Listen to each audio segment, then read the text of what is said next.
Hello and welcome back to the Amateur Entrepreneur. This is your host Amit Sharma, and today we are going to read the third chapter of the book named as The Story of My Experiments with Truth. It's an autobiography by Mahatma Gandhi, and the chapter we are going to read today is the child marriage, which is the third chapter.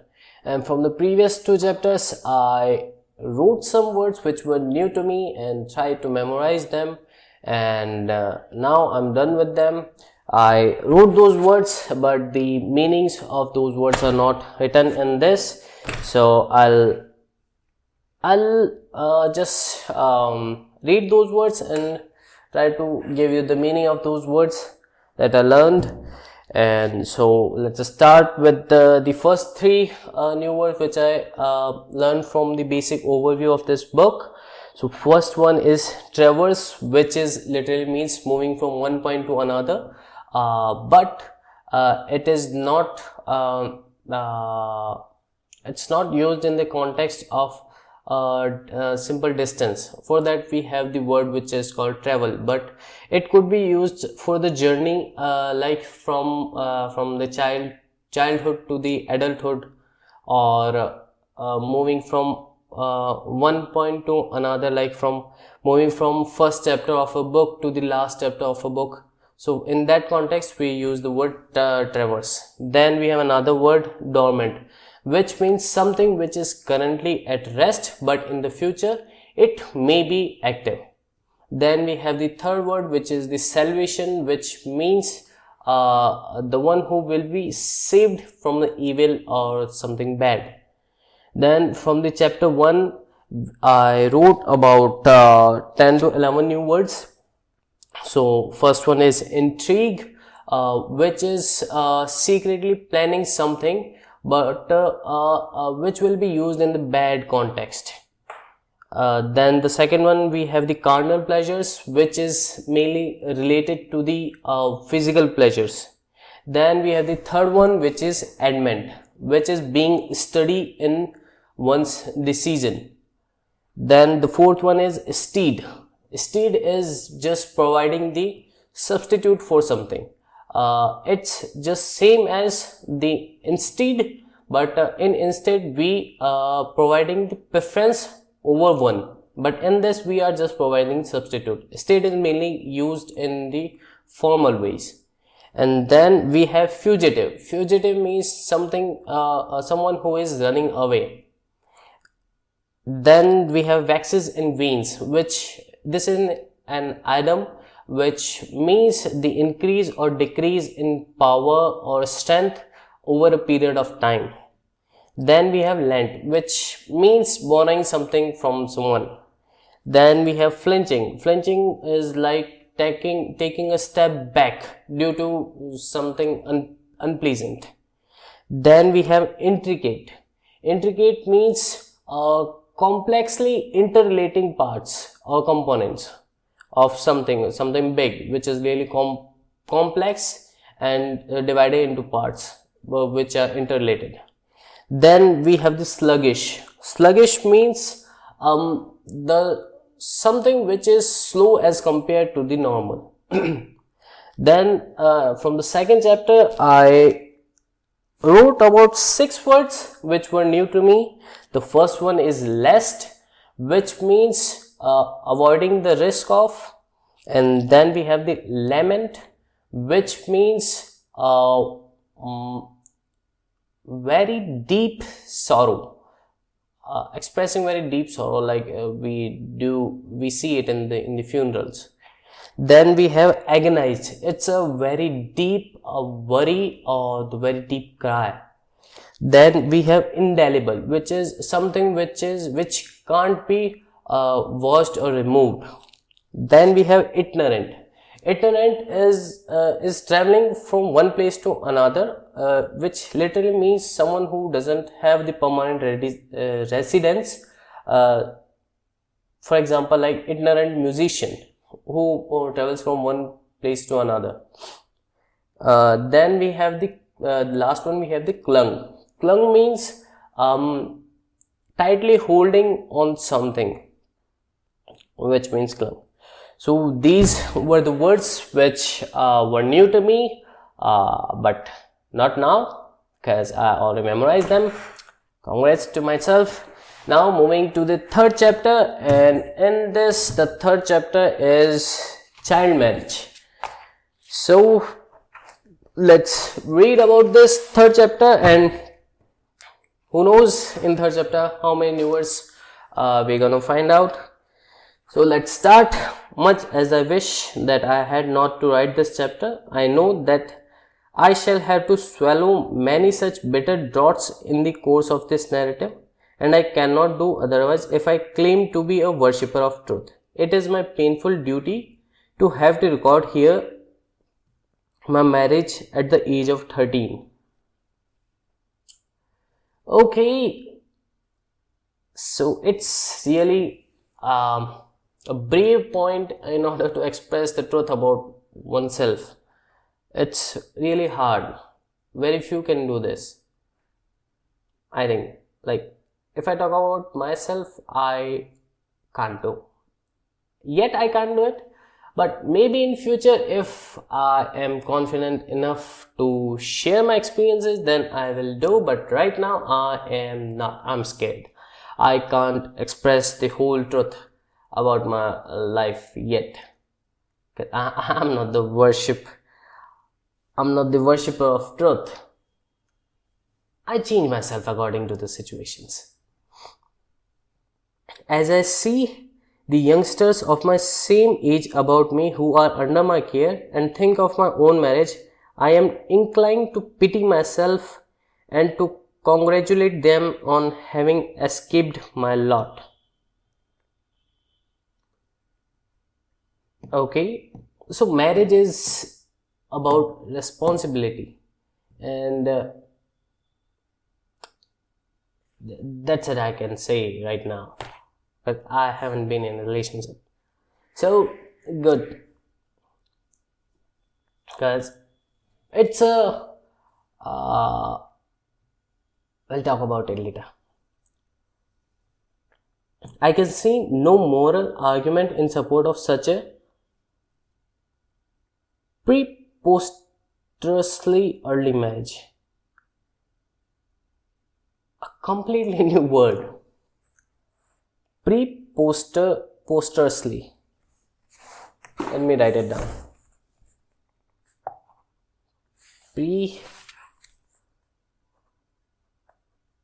Preposterously. Let the reader make no mistake, I was married, not betrothed. Okay, betrothed is a new word, but its meaning is engaged.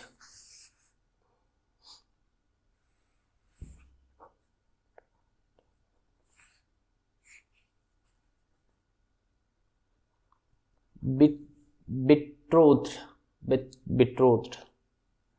I'll learn how to pronounce this one. For in Khatiyavad there are two distinct rites. Betrothal, really strange word. Betrothal, okay, just skip this one. And marriage. Betrothal is a preliminary promise on the part of the parents of the boy and the girl to join them in marriage, and it is not inviolable. The death of the boy entails no widowhood on the girl. It is an agreement purely between the parents, and the children have no concern with it. Often they are not even informed about it. It appears that I was betrothed thrice, though without my knowledge. I was told that two girls chosen for me had died in turn. Okay. Girls died in turn, and therefore I infer that I was betrothed 3 times. Good. I have a faint recollection, however, that the Third betrothal took place in my 7th year, but I do not recollect having been informed about it. In the present chapter, I am talking about my marriage, of which I have the clearest recollection. Okay. It will be remembered that we were 3 brothers. The first was already married. The elders decided to marry my second brother, who was 2 or 3 years my senior, a cousin, possibly a year older, and me, all at the same time. In doing so, there was no thought of our welfare, much less our wishes. Who cares? You were just a kid. It was purely a question of their own convenience and economy. Sorry. Marriage among Hindus is no simple matter. The parents of the bride and the bridegroom often bring themselves to ruin over it. Ruin. Don't ruin this. To ruin over it. They waste their substance. They waste their time. Months are taken up over the preparations, in making clothes and ornaments, and in preparing budgets for dinners. Each tries to outdo the other in the number and variety of courses to be prepared. Women, whether they have a voice or no, sing themselves hoarse.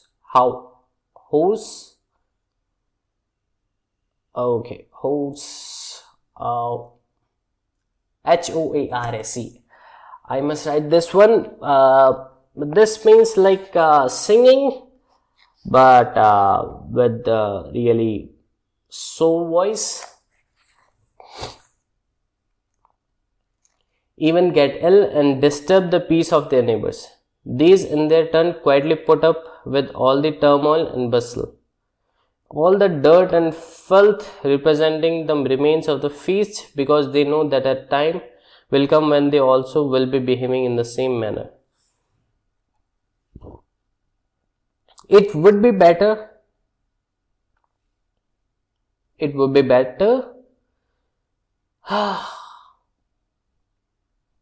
Okay. It would be better, thought my elders, to have all this bother over at one and the same time. So literally they all the 3 brothers were getting married at the same time in order to reduce the hurdles of doing it thrice. It was good, but yeah, it was child marriage, so it wasn't good. But if we see it in the context of economy or the expenses, then it was okay. It was good. Less expense and greater eclat. Greater eclat. New word. Eclat. E-C-L-A-T.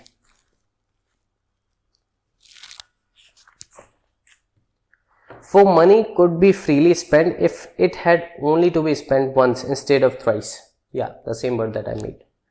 My father and my uncle were both old, and we were the last children they had to marry. It is likely that they wanted to have the last best time of their lives.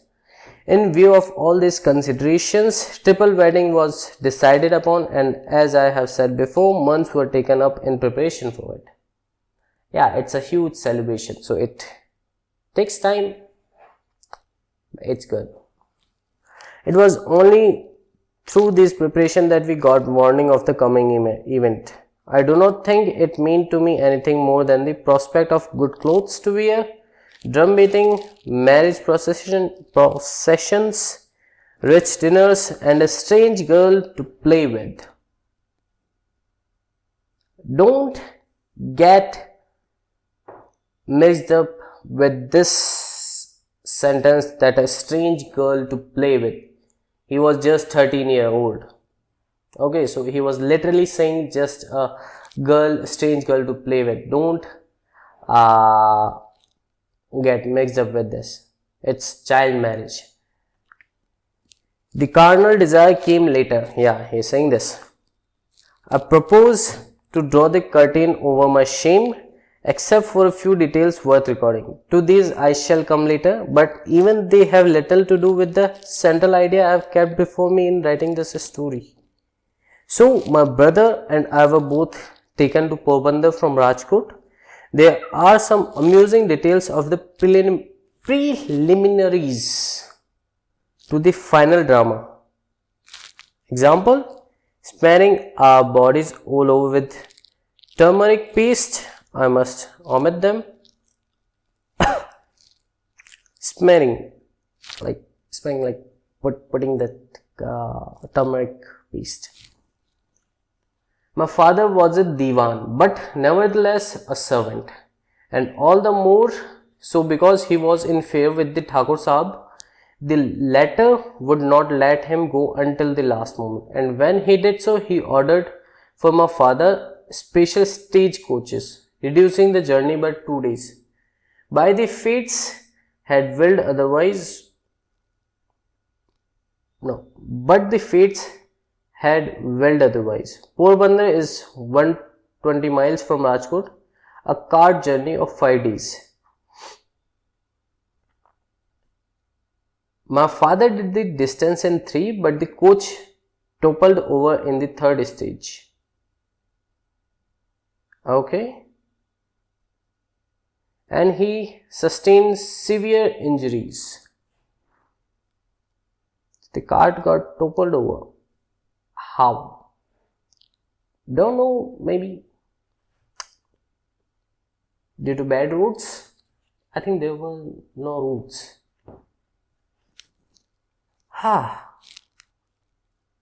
He arrived bandaged all over. Both his and our interest in the coming events was half destroyed. But the ceremony had to be gone through, for how could the marriage dates be changed? However, I forgot my grief over my father's injuries in the childish amusement of the wedding. He was just 13-year-old. Children usually don't know what's happening. Even at the funeral they just play because they don't know. So it's not his fault. I was devoted to my parents, but no less was I devoted to the passion that flesh is higher to. I had yet to learn that all happiness and pleasure should be sacrificed in devoted service to my parents. And yet, as though by way of punishment for my desire for pleasures, an incident happened, which has ever since rankled in my mind. Rankled, new word.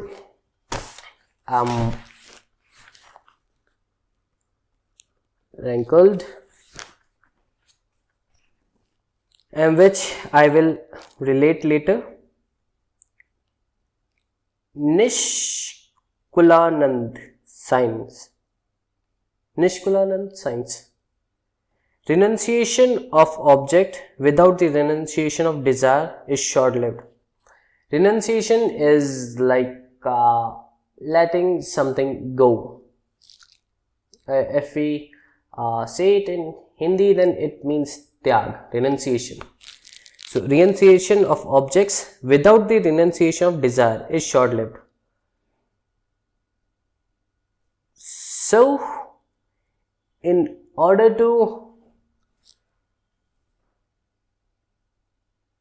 renunciate something, you need to renunciate the desire first, then only you will be able to completely remove that thing from your life. Otherwise, how hard you try, you won't be able to do it, because that desire will drag you there.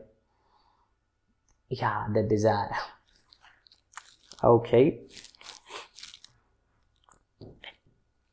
Whenever I sing this song or hear it sung, this bitter, untoward incident rushes to my memory and fills me with shame. My father put on a brave face in spite of his injuries and took full part in the wedding. Okay, I must write the word renunciation. Should I or should I? Like, I know this one. I know the meaning, so I don't need to write it. Okay. And as I think of it, I can even today call before my mind's eye the places where he sat as he went through the different details of the ceremony. Little did I dream then that one day I should severely criticize my father for having married me as a child. Everything on that day seemed to me right and proper and pleasing. There was also my own eagerness to get married, and as everything that my father did then struck me beyond reproach. The recollection of those things fresh in my memory, I can picture myself even today, how we sat on our wedding dice, how we performed the Saptapadi, I don't know. How we, the newly wedded husband and wife, put the sweet kansar is a preparation of wheat which the pair partake of together after the completion of the ceremony, okay, into each other's mouth. Okay, how we began to live together. And oh, that first night, two innocent children all unwittingly hurled, new word, HURLED, hurled together. Now, hurled themselves into the ocean of life.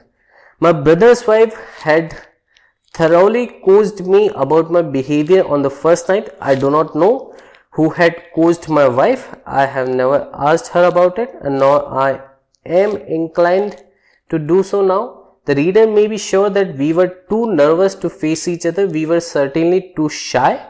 How was I to talk to her, and what was I to say? The coaching could not carry me far, but no coaching is really necessary in such matters. Maybe, I don't know.